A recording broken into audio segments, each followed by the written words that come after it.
What can an F1 driver get a penalty for?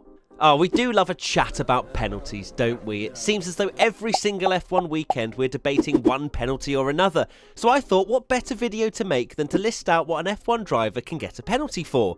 I'm not going to say every single one because, well, we'd be here for days. But there are certainly some you won't have thought of. But first, how does a penalty come about? When an on-track incident or a suspected breach of the regulations has been noted by F1's race director Michael Massey, he will report it to the stewards.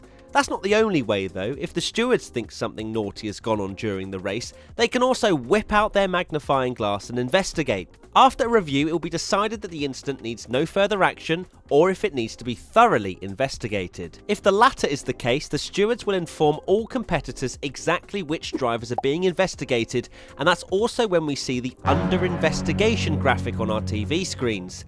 It's the absolute worst feeling seeing that pop up for your favourite driver, isn't it? The stewards will decide between them if the drivers involved in the investigation should receive a penalty. As the sporting regulations state, unless it's clear to the stewards that a driver was wholly or predominantly to blame for an incident, no penalty will be imposed. Now let's get to the juicy part, the penalties themselves. There are 7 different types of penalty that the stewards can slap on a driver. These are 5 and 10 second time penalties, a drive-through penalty, a 10-second stop and go penalty, more extensive time penalties, a drop of any number of grid positions, disqualification from the results, and suspension from the next race. So those are the weapons of choice by the stewards. What can a driver actually be penalised for? Let's start with the pit lane, as this is a working environment with tons of personnel running about, and quite rightly the FIA want to make this place as safe as possible. Speeding in the pit lane. The pit lane is given a set speed limit of 80 km an hour but can be changed by Michael Massey when required. If a driver exceeds this up until the race on Sunday, their respective team are given a €100 fine for every kilometre an hour they go over, up to a maximum of €1,000. If a driver speeds in the pit lane during a race, they can be given a 5 or 10 second time penalty, a drive-through penalty, or a 10-second stop and go penalty. I guess it depends how late they were on the brakes. Spinning in the pit lane. I'm sorry, Valtteri Bottas, but I had to include this one because, well, you did the unthinkable and spun in the pit lane. This was very much a one-off, but still had to be investigated by the stewards due to the dangerous nature of the accident. The stewards gave this particular example a 3-place grid drop as it happened in practice. Unsafe release. If a car has been found guilty of being released from its garage or pit box in an unsafe manner up until race day, that driver might be given a grid drop for the race. If the same is done during the race, they are given a 10-second stop and go penalty. We've seen some pretty close calls in the past that have gone unpenalised, so it's very much judged on a case-by-case basis. Pit lane closed.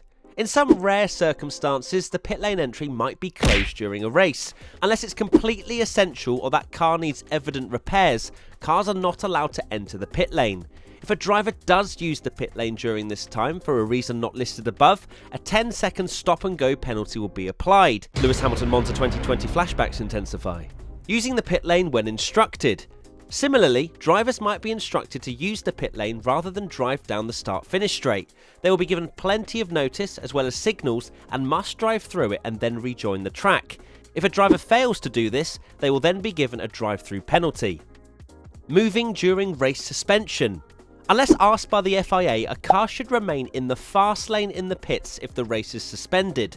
The fast lane is closest to the pit wall. If a team moves a car from the fast lane when under these conditions, the driver will receive a drive-through penalty when racing resumes. So there's your main pit lane penalties. How about when you're starting the race? 5 minutes to go. When the 5-minute signal for the formation lap is shown, cars must have all their wheels fully fitted, any tyre blankets disconnected from a power supply, and any kind of equipment trolleys must start leaving the grid. If this doesn't happen, a driver can be given a 10-second stop and go penalty. 15 seconds to go. With 15 seconds until the formation lap, all team personnel must take themselves and any equipment off the grid. If this doesn't happen, the car affected must start from the pit lane. A 10-second stop and go penalty will then be applied if the driver fails to start from the pit lane.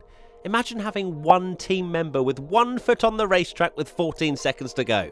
Savage. Jump start. If a car is deemed to have moved before all the lights went out, they will receive either a 5 or 10-second time penalty or a drive-through penalty. It kinda depends if they went on the third red light or a millisecond too early.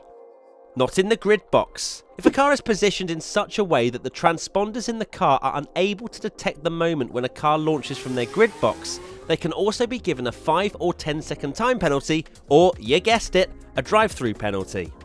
Changes before the race. A 10-second stop and go penalty would be given to any driver who has their tyres changed for a different specification before the start of the race. Surely there aren't any more penalties, Matt, I hear you ask? Well, let me throw in a couple more. Impeding during qualifying. If a driver is found guilty of an infringement during a practice session or qualifying, the stewards can delete that driver's lap times or give them a grid drop depending on what they feel is appropriate. Lining up behind the safety car. When a safety car is brought out, all cars must slow down and line up behind it no more than 10 car lengths apart. They must also stay above a minimum time set by the FIA between marshalling sectors and the safety car lines. If a driver fails to stay above this time, they can be given a 5 or 10-second time penalty, a drive-through penalty, or a 10-second stop and go penalty. There are also more offences for when a driver breaks the FIA International Sporting Code, so not respecting double-waved yellow flags and so on. There you have it, an insight into all the things an F1 driver can be penalised for. Yes, I know that not every single penalty in the world has been included in this video, but who really has 5 hours to spare?